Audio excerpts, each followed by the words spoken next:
नमस्कार मित्रों, मैं डॉक्टर अशोक त्रिपाठी आपका स्वागत करता हूं अपने channel history culture historiography and research methodology में। दोस्तों, आज हमारी चर्चा का विषय है स्वामी दयानंद सरस्वती और आर्य समाज, एक ऐतिहासिक सांस्कृतिक विश्लेषण। तो इसके पूर्व की हम चर्चा करें, आपसे हमेशा की तरह अपील है कि आप चैनल को सब्सक्राइब अवश्य कर लें। तो आइए हम चर्चा का प्रारंभ करते हैं। सबसे पहले हम थोड़ी सी बातचीत करेंगे 19वीं शताब्दी के ऊपर। मित्रों, भारतीय इतिहास का यदि हम विश्लेषण करें पिछले 1000 साल का, तो उसमें हम ये पाएंगे कि 19वीं शताब्दी विशेष रूप से महत्वपूर्ण रही है, क्योंकि 19वीं शताब्दी जो थी वो एक निर्णायक शताब्दी थी। और इसमें 19वीं शताब्दी में एक निर्णायक प्रक्रिया का प्रारंभ हुआ, जो कि आगे चल करके हम ये देखते हैं कि भारतीय समाज के लिए और भारतीय राजनीति के लिए काफ़ी महत्वपूर्ण सिद्ध हुआ। परिणाम ये हुआ कि यहाँ के धार्मिक, सामाजिक, आर्थिक, राजनीतिक एवं सांस्कृतिक परिवेशों का रूपांतरण हो गया 19वीं शताब्दी में जो काम हुए। और ये रूपांतरण जो है वो किस प्रकार से हुआ, उसके संबंध में बहुत सारी बातें जो हैं वो उनके ऊपर हमें विचार करना होगा, क्योंकि बहुत सारी बातों ने जो है रूपांतरण करने में अपनी महत्वपूर्ण भूमिका निभाई। तो वास्तव में जो भारतवर्ष में ईस्ट इंडिया कंपनी की स्थापना हो चुकी थी और धीरे धीरे जो है एक एक करके भारत के राज्य जो थे वो ईस्ट इंडिया कंपनी के शासन के अधीन आते गए, और आगे चल करके हम ये देखते हैं कि जब 1857 में क्रांति हुई, उसके बाद सीधे सीधे भारत ब्रिटिश शासन के अधीन हो गया। तो 19वीं शताब्दी के प्रारंभिक दशकों से ही कुछ परिवर्तन आने प्रारंभ हो गए। और सबसे पहले तो ये था कि ब्रिटिश राज जो है वो पूरी तरह से भारतीय समाज को प्रभावित करने में सफल रहा। उसने भारतीय जीवन को अनेक माध्यमों से, जैसे प्रशासन में परिवर्तन करके, विधि निर्माण करके, व्यापार वगैरह और संचार तंत्र की एक आप कह सकते हैं कि प्रारंभ करके, भारत में नए तरह का व्यापार और संचार तंत्र प्रारंभ करके, औद्योगिकरण करके, शहरीकरण करके भारतीय जनजीवन को काफ़ी प्रभावित किया। तो इन सब का केवल उन भारतीयों पर ही नहीं प्रभाव पड़ा जो कि सीधे सीधे इससे जुड़े हुए थे, बल्कि इसका प्रभाव जो है वो पूरे भारतीय समाज पर बहुत व्यापक रूप से पड़ा। इसी तरह से हम ये देखें तो सांस्कृतिक क्षेत्र में भी बड़ा दबाव महसूस किया जा रहा था, और भारत में बहुत सारे लोग जो थे वो कार्यरत हो गए थे। जैसे तमाम अंग्रेज शिक्षाविद थे, मिशनरी थे, कुछ लोग जो अपने आप को प्राच्यविद कहते थे, उपयोगितावादी थे, सुसमाचार लेखक थे। तो इन सब लोगों ने मिल करके भारत के ऊपर दबाव डालने का प्रयास किया। तो इस प्रभाव से लोगों के जीवन और विचारों में काफ़ी परिवर्तन आया, लोग बहुत प्रभावित हुए। तो इस तरह से हम ये देखते हैं कि भारत में भी अपने समाज के प्रति, अपने धर्म के प्रति फिर से सोचने के लिए जो है वो एक जागरूकता आई। लोग फिर से सोचने के लिए मजबूर हुए। तो इस तरह से अनेक भारत में जो है वो समाज सुधार और धर्म सुधार आंदोलनों का जन्म हुआ, जिनमें से बहुत सारे जैसे ब्रह्म समाज, प्रार्थना समाज, रामकृष्ण मिशन, वेद समाज आदि थे।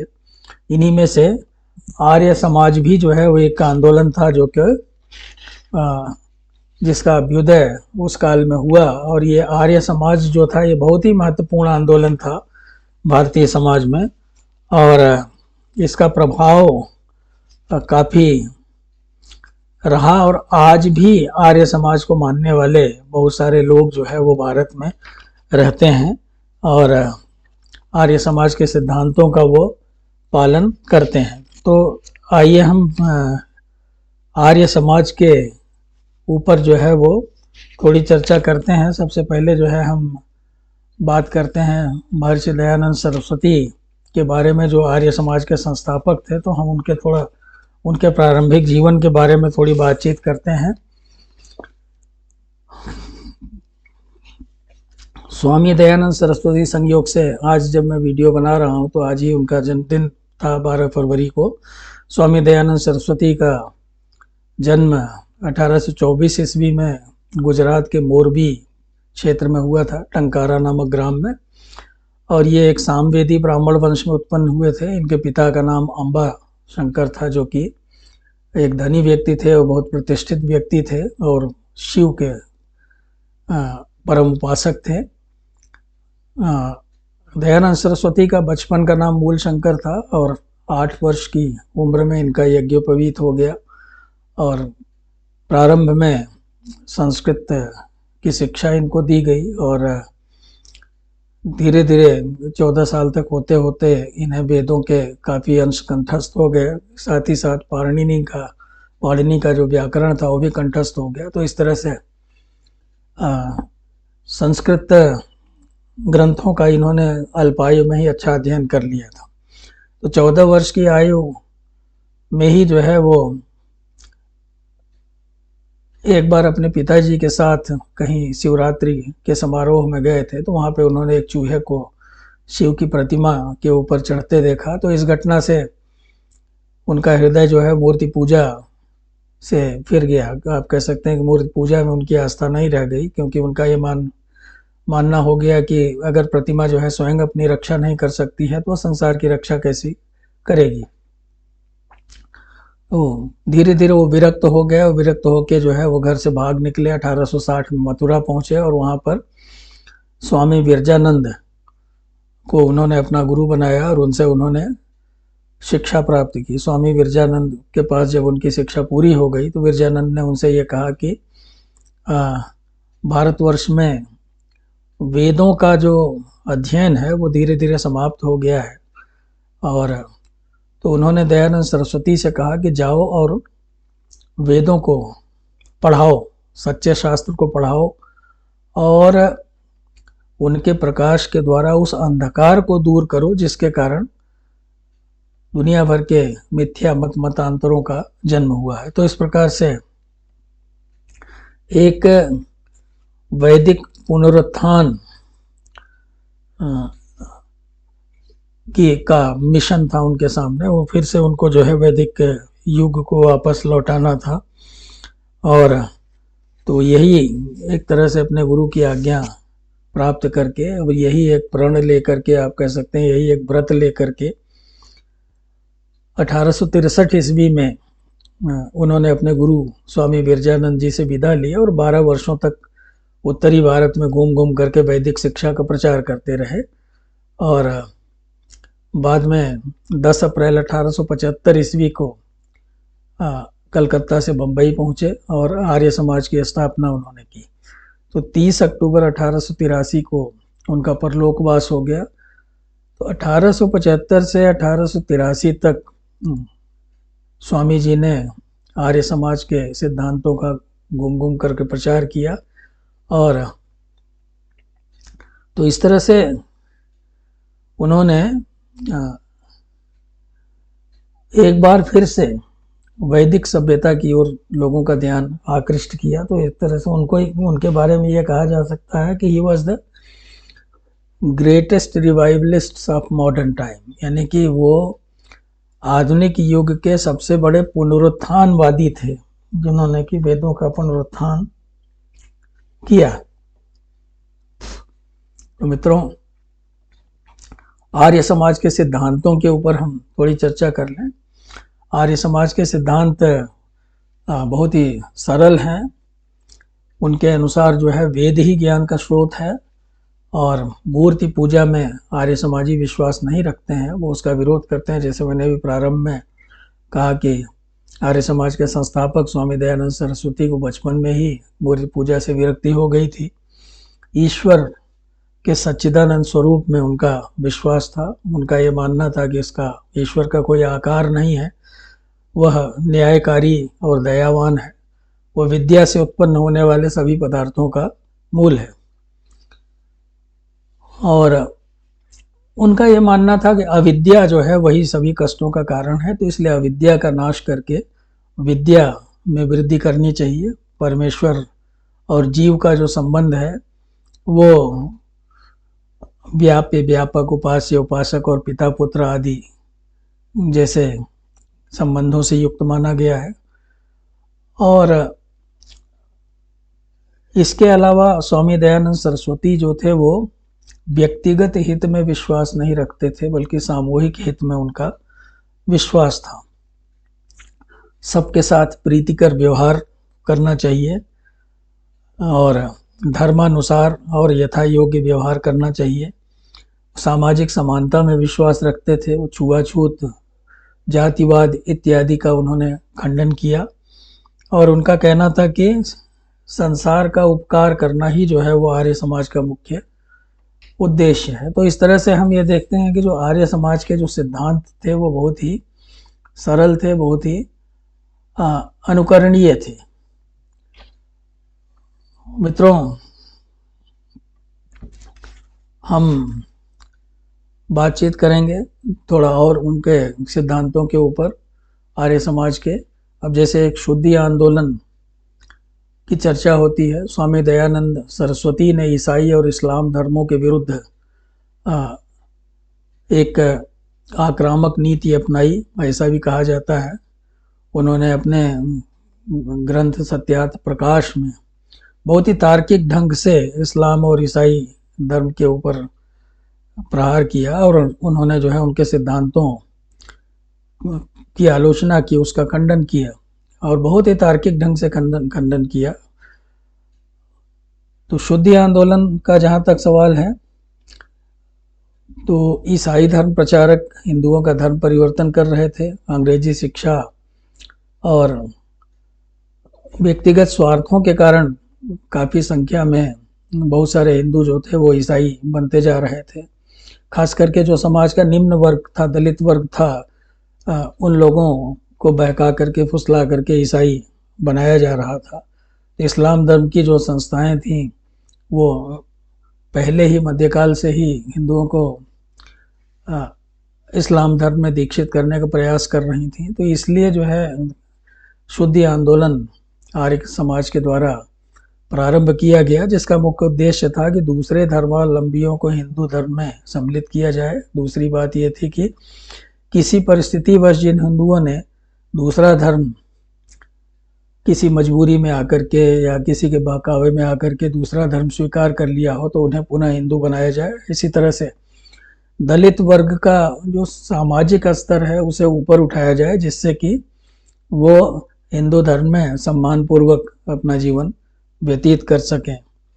तो इस तरह से इस आंदोलन के अंतर्गत शुद्धि सभाओं का आयोजन किया गया जगह जगह, और दूसरे धर्मों में दीक्षित किए गए हिंदुओं को शुद्धि के माध्यम से हिंदू बनाया गया। तो इस प्रकार इस आंदोलन का ईसाई और इस्लाम धर्मों के प्रसार पर प्रतिकूल प्रभाव पड़ा और इसने दलित वर्ग में भी एक आत्मविश्वास जगाया और सम्मानपूर्वक हिंदू धर्म में ही जीने का उनको अवसर प्रदान किया और हिंदू धर्म को एक तरह से हम कह सकते हैं कि विघटन से बचा लिया। हिंदू धर्म का विघटन हो रहा था क्योंकि बहुत सारे लोग जो थे वो हिंदू धर्म को त्याग रहे थे, छोड़ रहे थे। तो ऐसी स्थिति में उन्होंने जो है उसे विखंडित होने से बचाया। मित्रों, अब हम बातचीत करें स्वामी दयानंद के जो दर्शन था, उनका जो वैदिक दर्शन था, उसके ऊपर हम थोड़ी सी चर्चा कर लें। तो स्वामी दयानंद का जो वैदिक दर्शन था वो बहुत ही सरल था। दयानंद चारों वेदों को ईश्वर की वाणी समझते थे। उनकी दृष्टि में वेद जो है वो निरपेक्ष हैं और स्वतः प्रमाण हैं। वेदों का निर्माण संहिताओं में निहित है। वेदांग और ब्राह्मण ग्रंथों को वेद स्वरूप न मान करके उन्हें वैदिक ज्ञान प्राप्ति का वो साधन मानते थे। और तो इस तरह से जनमानस तक वेदों की शिक्षा को पहुंचाना, वेदों के दर्शन को पहुंचाना जो है उनके जीवन का उद्देश्य था। और तो स्वामी दयानंद वेदों का अध्ययन केवल समाज तक ही सीमित रखने के पक्षधर नहीं थे। सत्यार्थ प्रकाश में उन्होंने इस बात का उल्लेख किया है कि वेद सभी वर्गों के लिए है और उन्हें पढ़ना और सुनना चाहिए। उनका मानना था कि समस्त ब्रह्मांड ईश्वर की सत्ता से संचालित है। वे ईश्वर और आत्मा को पृथक तत्व मानते थे। उनके अनुसार धर्म मन वचन और कर्म से समान रूप से सत्य का आचरण करना ही है, यानी कि सत्य ही जो है धर्म का स्वरूप है।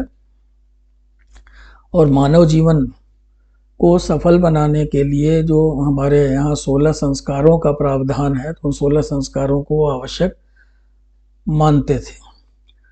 तो इस तरह से स्वामी दयानंद सरस्वती का जो वैदिक दर्शन था वो बहुत ही आसान था, बहुत ही सरल था। स्वामी दयानंद ने वेदों को एक बार फिर से पुनः स्थापित किया। उन्होंने वेदों का महत्व लोगों को समझाया, वैदिक धर्म को ही सत्य और सार्वदेशिक बताया। उन्होंने भारतीयों को वेदों की ओर लौट चलो का नारा दिया, बैक टू वेदास।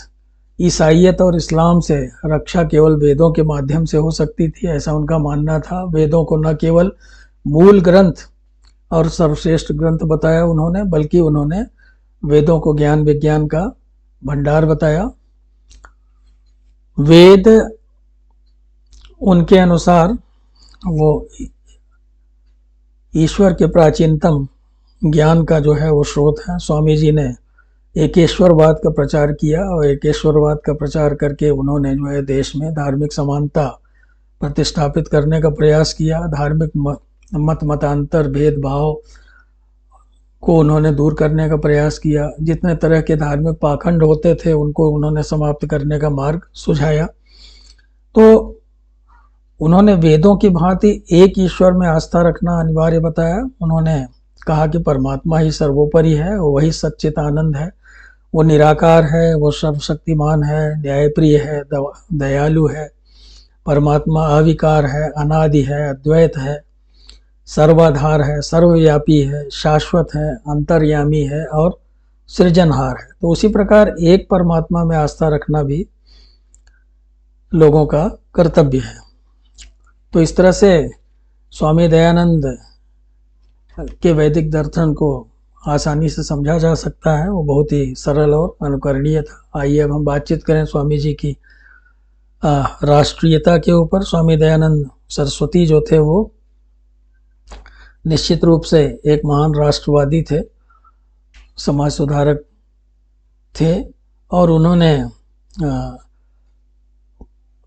अपना सारा जीवन भ्रमण में लगाया। घूम घूम करके उन्होंने राजाओं महाराजाओं को भी जो है राष्ट्रीयता की प्रेरणा दी, उनको जागृत करने का प्रयास किया। उनके जो राष्ट्रीय विचारधारा थी वो पूरे देश के लिए, पूरे देश की को एकता का संदेश देती थी और हिंदी भाषा से उनको बड़ा प्रेम था और वो उसका भी प्रचार प्रसार करते थे और हिंदी को ही वो राष्ट्रभाषा मानते थे। साथ ही साथ उन्होंने स्वदेशी वस्त्रों को अपनाने पर भी बल दिया। उनका ये मानना था कि हमें स्वदेशी वस्त्र पहनने चाहिए, विदेशी वस्त्रों को पहनने के वो खिलाफ थे। और इसी तरह से स्वामी दयानंद जो थे वो धीरे धीरे विदेशी शासन के विरुद्ध लोगों को जगाने में काफ़ी सफल रहे। इसी तरह से हम स्वामी दयानंद की शिक्षा संबंधी विचार या शैक्षणिक विचारों के बारे में भी चर्चा कर सकते हैं। शिक्षा के क्षेत्र में आर्य समाज ने बहुत ही उच्च कोटि का काम किया है, बड़ा ही व्यवहारिक काम किया है। और स्वामी जी का ये दृढ़ विश्वास था कि समुचित शिक्षा के अभाव में देश कभी प्रगति नहीं कर सकता है। वे ब्रिटिश सरकार के द्वारा प्रतिपादित तत्कालीन शिक्षा व्यवस्था से संतुष्ट नहीं थे। उनका ये मानना था कि शिक्षा भारतीय नवयुवकों में राष्ट्रीय भावना का विकास करेगी। साथ ही साथ शिक्षा जो है वो व्यक्ति को एक सदाचारी बनाएगी, उनको ब्रह्मचर्य का पालन करने के लिए प्रेरित करेगी। शिक्षा से ही जो है व्यक्ति स्वच्छता का पाठ पढ़ सकता है, शिक्षा से ही जो है वो अपने स्वास्थ्य की रक्षा कर सकता है। और उनका ये मानना था कि वेदाध्ययन शिक्षा का मुख्य अंग होना चाहिए। तो शिक्षा के माध्यम से ही व्यक्ति अपने जीवन में सुधार कर सकता है, और शिक्षा मातृभाषा में होनी चाहिए, ये भी उनका मानना था। तो अपनी संतान को तन मन धन से विद्या धर्म सभ्यता और उत्तम शिक्षा से युक्त कराना प्रत्येक माता पिता का कर्तव्य है, प्रत्येक माता पिता का परम धर्म है, ऐसा स्वामी जी का मानना था। उनका यह मानना था कि ब्रिटिश सरकार की जो शिक्षा नीति है वो एकांगी है और उससे देश का भला नहीं हो सकता। तो आर्य समाज ने ऐसी शिक्षण संस्थाओं की स्थापना की जिसमें देश की संस्कृति भाषा और साहित्य की शिक्षा दी जाती थी, और उन्होंने ऐसी ही शिक्षण संस्थाओं की स्थापना पर बल दिया, क्योंकि अगर हम अपनी संस्कृति भाषा साहित्य इत्यादि से कट जाएंगे तो फिर हमारा विनाश कोई नहीं रोक सकता। तो इसके लिए उन्होंने वेदों का पढ़ना, संस्कृत भाषा का पढ़ना, अपनी संस्कृति की जानकारी रखना आवश्यक बताया। इन उद्देश्यों की पूर्ति के लिए आर्य समाज ने गुरुकुलों की स्थापना की। वहाँ छात्रों को प्राचीन परिपाटी के आधार पर ब्रह्मचर्य का पालन कराते हुए विद्या अध्ययन कराया जाता था। साथ ही साथ जैसे प्रातःकालीन व्यायाम करना, अग्निहोत्र करना, ये सब अनिवार्य थे, इनमें छात्रों को उपस्थित होना पड़ता था। और आज भी उत्तर भारत में अनेक विद्यालय महाविद्यालय आर्य समाज द्वारा स्थापित किए गए हैं और उनमें यह शिक्षा व्यवस्था आज भी प्रचलित है। अब जैसे हरिद्वार में आर्य समाज का सुप्रसिद्ध गुरुकुल कांगड़ी विश्वविद्यालय है, जहाँ वैदिक कालीन ऋषि परंपरा के अनुसार ही शिक्षा की व्यवस्था है। दयानंद ने स्त्री शिक्षा के ऊपर, नारी शिक्षा के ऊपर भी उतना बल दिया, और जितना कि उन्होंने पुरुष शिक्षा के ऊपर बल दिया था। तो इस तरह से शिक्षा प्रणाली को बेहतर बना करके उसमें सुधार करके ही हम जो है वो देश का भला कर सकते हैं, ऐसा स्वामी दयानंद का मानना था। और उसमें भी जो है वो शिक्षा हर वर्ग तक पहुंचनी चाहिए। ऐसा शिक्षा में कोई भेदभाव जाति के आधार पे, धर्म के आधार पे, ऊंच नीच के आधार पे कोई भेदभाव नहीं करना चाहिए। स्त्रियों को भी जो है शिक्षा देनी चाहिए। हर विषय की शिक्षा के विषय के रूप में उन्होंने ये भी कहा कि वेदाध्ययन के साथ साथ व्याकरण, धर्म, चिकित्सा, विज्ञान, गणित और कला, विज्ञान, इन सब की भी शिक्षा जो है वो प्रत्येक विद्यार्थी को लेनी चाहिए। तो शिक्षा में सदाचार और चरित्र निर्माण पर विशेष बल देना चाहिए। 18 से 20 वर्ष की आयु तक उनका मानना था कि विद्यार्थी को ब्रह्मचर्य का पालन करना चाहिए। आमोद प्रमोद में अधिक समय नहीं व्यतीत करना चाहिए। भौतिकवादी जीवन से बचना चाहिए। स्वस्थ जीवन व्यतीत करने के लिए विद्यार्थी को संयमी होना चाहिए और नियमित जीवन व्यतीत करना चाहिए। गुरुकुलों के आदर्शों पे शिक्षा व्यवस्था करनी चाहिए। प्राथमिक शिक्षा उनका मानना था कि निःशुल्क होनी चाहिए, और शिक्षा का जो स्वरूप है वो समाजवादी होनी चाहिए, प्रजातांत्रिक होना चाहिए। शिक्षा का जो माध्यम है वो मातृभाषा होना चाहिए। तो इस तरह से स्वामी दयानंद सरस्वती के जो विचार थे शिक्षा के संबंध में, उनके बारे में हमने बातचीत की। और अंत में आइए हम बात करते हैं स्वामी दयानंद सरस्वती के राजनीतिक विचारों के ऊपर। स्वामी दयानंद सरस्वती के कुछ राजनीतिक विचार भी थे, और उनका ये मानना था कि हमें जो है स्वराज्य के लिए, यानी कि अपने राज्य के लिए संघर्ष करना चाहिए, उन्होंने वैदिक स्वराज का उल्लेख किया। वेदों में स्वराज की जो धारणा उपलब्ध थी उसका अभिप्राय यह था कि किसी भी देश में शांति, समृद्धि, स्वतंत्रता और प्रचुरता का साम्राज्य होना चाहिए। स्वराज पारस्परिक सहयोग और पारस्परिक एकता की भावना के द्वारा ही प्राप्त किया जा सकता है। और स्वामी दयानंद सरस्वती का मानना था कि देश की स्वतंत्रता के लिए जो है ये आवश्यक है कि हमारे बीच पारस्परिक सहयोग हो और एकता की भावना हो।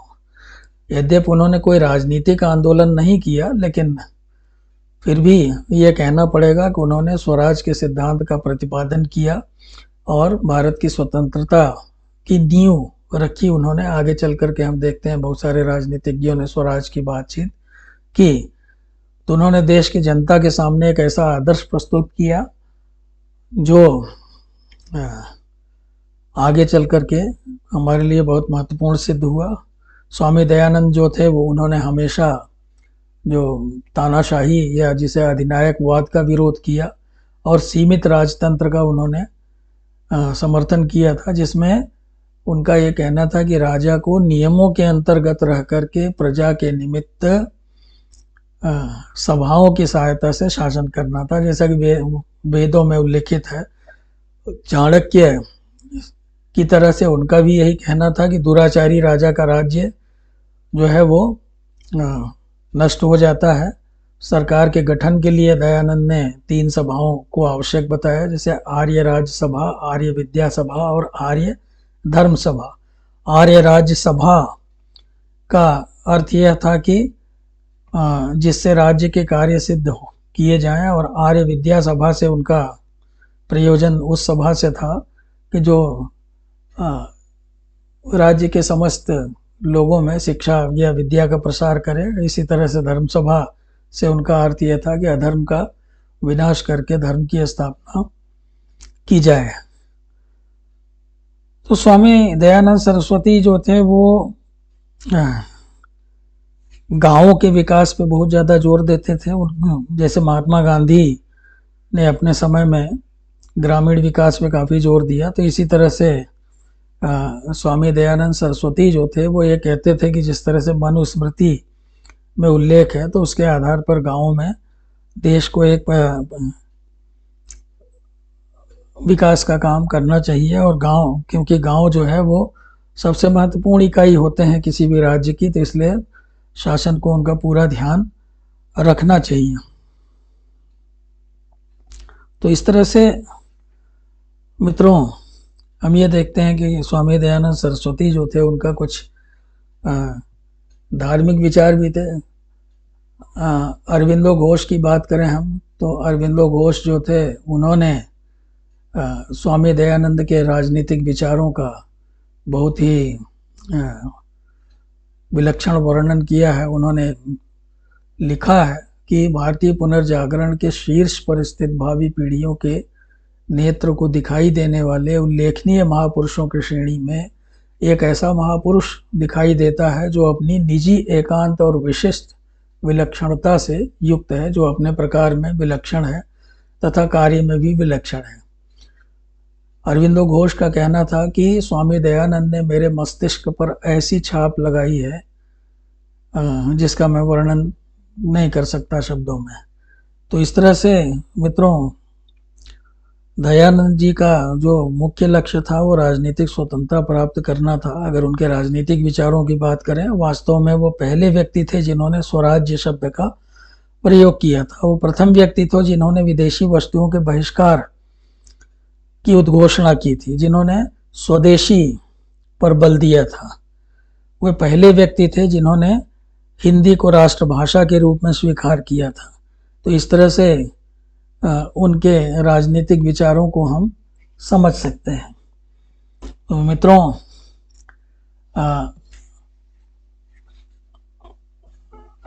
बहुत सारे विदेशी विद्वान जो है उन्होंने स्वामी विवेकानंद की स्वामी दयानंद सरस्वती की मुक्त कंठ से प्रशंसा की है। जैसे अगर हम JTF जॉर्डन्स की बात करें, JTF जॉर्डन्स ने जो है A.L. बाशम की प्रसिद्ध पुस्तक है कल्चरल हिस्ट्री ऑफ इंडिया में एक लेख लिखा है भारतीय जो समाज सुधार आंदोलन के ऊपर, और उस लेख में उसने स्वामी दयानंद सरस्वती का उल्लेख करते हुए लिखा है कि उत्तर भारत में एक हिंदू लूथर उत्पन्न हुआ, यानी स्वामी दयानंद सरस्वती को उन्होंने, उनकी तुलना जो है उन्होंने लूथर से की है। मार्टिन लूथर जो है जर्मनी का जो धर्म सुधारक था जिसने प्रोटेस्टेंट आंदोलन की शुरुआत की जर्मनी में, तो उसी तरह से दयानंद सरस्वती की तुलना जो है उन्होंने लूथर से की है। तो उन्होंने ये लिखा है कि उत्तरी भारत में इस समय एक वास्तविक लूथर का जन्म हुआ जिसे हम दयानंद सरस्वती के नाम से जानते हैं, और इन्होंने ब्रह्मचर्य का जीवन व्यतीत किया। हिंदू धर्म का इनको बड़ा ही महत्वपूर्ण ज्ञान था, और 1875 ईस्वी में इन्होंने आर्य समाज की स्थापना की। इन्होंने सत्यार्थ प्रकाश नामक अपना ग्रंथ प्रकाशित किया जिसमें अपने विचारों को प्रतिपादित किया। तो इस तरह से JTF जॉर्डन्स ने जो है दयानंद सरस्वती का वर्णन करते हुए उनकी मुक्तकंठ से प्रशंसा की है। तो कुल मिलाकर के हम ये देखें तो दयानंद सरस्वती जो थे वो एकेश्वरवाद में विश्वास रखने वाले थे, बहुदेववाद का खंडन करते थे, मूर्ति पूजा में उनका विश्वास नहीं था, अंधविश्वासी नहीं थे, ब्रह्मचर्य पालन पे जोर देते थे, वेदों की ओर लौट जाओ का उन्होंने नारा दिया। उन्होंने वेदों में एकेश्वरवाद की कल्पना को प्रमुख माना। उन्होंने वेदों में वर्णित संस्कारों और यज्ञों आदि की व्याख्या की और उनको अपनाने पर बल दिया। इनके अनुसार हवन का लक्ष्य वायुमंडल को स्वच्छ रखना था। इसी तरह से यज्ञों का लक्ष्य ज्ञान का प्रसार करना तथा तीर्थ यात्रा का लक्ष्य सत्संग करना था और अच्छे मूल्यों का प्रचार प्रसार करना था। आर्य समाज आंदोलन ने हिंदी भाषा को ही प्रोत्साहन दिया। कुछ लोग